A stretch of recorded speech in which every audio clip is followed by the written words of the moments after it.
Hello दोस्तों। आज की कहानी है दूल्हा बिकता है भाग 2। कोई परेशानी नहीं। मैं कह रहा था कि मैं जानता हूँ कि तुम बहुत काबिल और मेहनती बच्चे हो। कल आगे जाकर बहुत बड़ा डॉक्टर और नामी सर्जन भी बन जाओगे। मैं चाहता हूँ कि कल तेरी शादी में अपनी पसंद की लड़की से करूँ। तेरी पत्नी मेरी बहू को मैं लाऊं इस घर में। क्या इस पिता को इतनी इजाज़त है? पापा, आप तो डरा ही दिए थे। पापा, आपको मैं भरोसा दिलाता हूँ कि आप ही मेरी शादी अपनी पसंद की लड़की से करेंगे। नीतीश जी मयंक को देख मुस्कुरा कर मयंक के सर पर हाथ फेरते हुए ऑफिस चले गए। मयंक कुछ दिनों बाद ही एक अच्छी सी कोचिंग देख अपनी डॉक्टर की तैयारी शुरू कर दी। जल्द ही एमबीबीएस के एंट्री टेस्ट का दिन पास आ गया। मयंक दिन रात बस पढ़ाई ही करता रहता और फिर परीक्षा के दिन उसने परीक्षा दिया और उसका सिलेक्शन हो गया। दूसरे शहर के अपने पसंद के कॉलेज में उसने एडमिशन ले लिया। वहाँ हॉस्टल में रह पढ़ाई करना था। नीतीश जी अपने बेटे मयंक के साथ दूसरे शहर आए। नीतीश जी मयंक को अपनी देख रेख में अच्छा हॉस्टल और जगह देख रख दिया। खाना का इंतज़ाम और बाकी छोटी मोटी चीज़ों की ज़रूरत जो हॉस्टल में रहने पर लगती, नीतीश जी सब खरीद इंतज़ाम कर दिए। बच्चा कितना भी होशियार और काबिल हो, लेकिन पिता के लिए बच्चा ही रहता है। पूरा तरह से संतुष्ट हो नीतीश जी लौट आए। दूसरे दिन मयंक कॉलेज गया। आज उसका पहला दिन था। कॉलेज की अपनी क्लास में आगे के एक बेंच में बैठ क्लास का मूल्यांकन कर रहा था। कितना बड़ा क्लास है। आगे से पीछे की ओर जाती क्लास स्टेडियम की तरह नीचे से ऊपर सीढ़ी नुमा बना था, जिससे पीछे के बच्चे भी क्लास में पढ़ाई जाने वाली चीज़ें आराम से देख सकें। पीछे की ओर देखते देखते मयंक की नज़र एक लड़की पे जा ठहर गई। सांवला मुख, लंबी गर्दन, बड़ी बड़ी आंखें, लंबे बाल, पतली दुबली और थोड़े छोटे कद की। एक बार से देखने से कोई 8वीं 9वीं क्लास की बच्ची लग रही थी। कुछ ऐसा आकर्षण था उस चेहरे की कि मयंक की नज़रें नहीं हटी। क्लास में प्रोफेसर के आने पर सब बच्चे अपना परिचय देने लगे, सब अपना नाम बताने लगे। मयंक तब जाना कि लड़की का नाम श्यामा है। कुछ महीनों की क्लासेस करने के बाद मयंक, श्यामा और कुछ 15 बच्चों का ग्रुप बना। ये ग्रुप मस्ती भी खूब करता, पढ़ाई में भी अव्वल था और जब एक साथ कहीं बैठता तो लगता कि एक क्लास वहीं बैठ गया हो। First year, second year, third year ऐसे ही निकल गया। बस अंतर इतना था कि 17 लोगों का ग्रुप टूट टूट कर 2-4 का ग्रुप बन गया था। उस ग्रुप से टूट कर मयंक और श्यामा अलग हो गए थे। सबका आपस के बीच की दोस्ती वैसी ही थी, लेकिन जिसका जिसका मन एक दूसरे से लगा वो उस ग्रुप में रह गया। मयंक और श्यामा दोनों ज़्यादातर समय साथ ही रहते। सुबह से शाम को समय साथ ही निकलता। एक साथ कॉलेज जाना आना, मार्केट बाहर जाना आना, कैंटीन साथ जाना, पढ़ाई साथ करना। मयंक और श्यामा दोनों आज तक एक दूसरे को कुछ कहे नहीं, लेकिन मन ही मन पसंद बहुत करते थे। कॉलेज की परीक्षा पास कर जब दोनों का इंटर्नशिप साथ कर रहे थे, तब एक दिन श्यामा मयंक को बोली, हमारा मन कितना मिलता है मयंक, बिना कहे एक दूसरे की हर बात को समझ लेते हैं।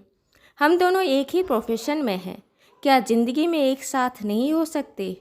मयंक को श्यामा के मुंह से ये सुनना कितना सुखद लगा था, लेकिन अगले ही पल उसे अपने पिता को दिया वादा याद आ गया। क्या हुआ मयंक, तुमने कुछ जवाब नहीं दिया? मयंक बोला, क्या बोलूं, बोलने के लिए कुछ है ही नहीं। क्या मतलब? श्यामा हैरान होकर पूछी। मतलब आज तक क्या मैं एक भ्रम में थी? तेरे व्यवहार से तो मुझे दोस्ती से ज़्यादा का भाव लगा। मुझे हमेशा एहसास कराया कि तुम भी मुझे प्यार करते हो। मुझे क्या गलतफहमी थी क्या? नहीं श्यामा, गलतफहमी नहीं थी। तुम्हें पसंद बहुत करता हूँ, लेकिन अपने पिता से क्या वादा, मुझे कभी अपना मुंह खोलने नहीं दिया। खुल कर बोलो। मयंक श्यामा को शुरू से अंत तक की कहानी बताई कि कैसे घर की माली हालत ठीक नहीं थी और फिर पापा ने उसके सपने को पूरा करने के लिए तैयार हो गए, लेकिन एक वादा भी लिया कि उनकी बहू वो अपनी पसंद का लाएंगे। मुझे शादी उनकी पसंद की लड़की से करना होगा। श्यामा थोड़ी देर चुप रही, जैसे हालात को समझ रही हो। फिर कही, मयंक, ऐसा भी हो सकता है कि वो तुम्हारी शादी अपनी पसंद की लड़की से करवाना चाहते हों, लेकिन जब वो मुझसे मिले तो मैं उन्हें पसंद आ जाऊं। तुम्हें एक बार अपने पिता से बात करनी चाहिए, क्योंकि अगर उनकी पसंद मैं हो गई तब तो हमारी शादी पक्की है ना। मयंक की आंखों में भी उम्मीद का तारा टिमटिमाया। बात तो तुम सही कर रही हो। ठीक है, इस बार जब घर जाऊंगा तो मैं पापा को तुम्हारे बारे में बताऊंगा। देखते हैं क्या होता है। कुछ दिनों के बाद एक त्यौहार की छुट्टियों में 2 दिन के लिए घर गया मयंक। त्यौहार की खुशियाँ इस बार मयंक के घर कुछ ज़्यादा ही थी। कॉलेज लौटने के 5 घंटे पहले मयंक और नीतीश जी साथ बैठे थे। पापा, आपसे कुछ बात करनी है। हाँ बोलो बेटा। पापा, मेरी क्लास में एक लड़की है, श्यामा। मैं पसंद करता हूँ उसे। मयंक, तेरी डॉक्टरी की पढ़ाई के पहले ही मैंने तुमसे कुछ वादा लिया था, याद है ना बेटा? हाँ याद है पापा, मैंने तो ऐसे ही कह रहा था। मैं शादी आपकी पसंद की लड़की से करूँगा। मैंने सोचा अगर श्यामा आपको पसंद आ गई तो मेरी शादी आपकी पसंद से ही होगी ना। नीतीश जी उन्हें उठे, अपनी अलमारी खोल कुछ ढूंढने लगे। फिर एक फ़ोटो ला सामने रख दिए। ये मेरी पसंद है। सामने रखी फ़ोटो को देख मयंक का दिमाग चकरा गया। पापा, ये तो बच्ची है। नहीं, ये बच्ची नहीं है। ये फ़ोटो 7 साल पुरानी है। मैं उस लड़की की नई फ़ोटो लाकर दूंगा, लेकिन याद रहे बेटा, किसी भी तरह की कोई गलती नहीं करना। जैसे मैं शादी कर लूँ तो क्या होगा, पापा को अपनाना ही पड़ेगा। ऐसा कोई गलती मत करना, बहुत भारी पड़ेगा तुम्हें भी और मुझे भी। पापा, आप इतने रूखे कैसे हो सकते हो? जब पैसे नहीं थे तो आपने मेरी खुशियों के लिए, मेरी डॉक्टरी की पढ़ाई के लिए इतना पैसा खर्च किया। बेटा, तुम्हें याद है इतने समय की तेरी पढ़ाई में किसी भी तरह की कोई कमी तुम्हें हुई हो? नहीं पापा, आपने मुझे किसी तरह की कोई कमी नहीं होने दी। मुझे तो कभी ये एहसास ही नहीं हुआ कि हमें पैसों की कमी है।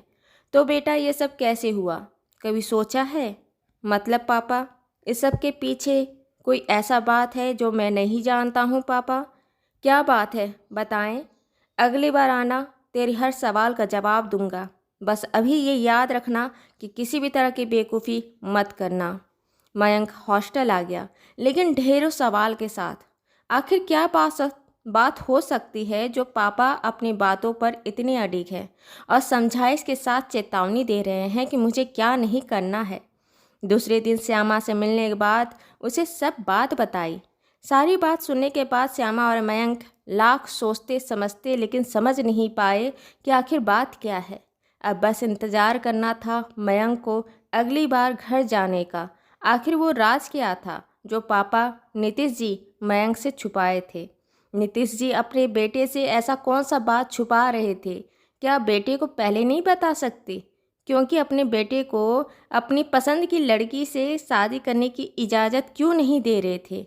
आखिर क्या राज था? जानिए अगले भाग में। दोस्तों, आपको मेरी कहानी अच्छी लगी तो इसे लाइक करें, शेयर करें, सब्सक्राइब करें और मिलते हैं एक नई कहानी के साथ एक छोटे से ब्रेक के बाद। धन्यवाद।